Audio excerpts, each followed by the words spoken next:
Жаным апа, жанасылым, алыстағы жанашырым, өзіңді ойла. Апа, жағдайыңыз қалай?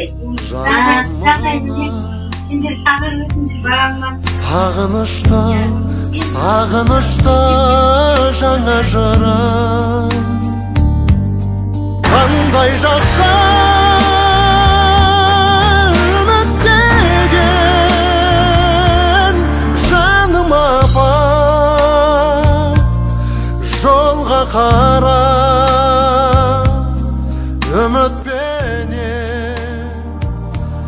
жүрмекенсің. Ұзақ болсын, қосақтарыңызды сағағында, еңбектеріңді алладан қайтсын. Әрқашан да қыдыр бабалар қатарыңыз қолдап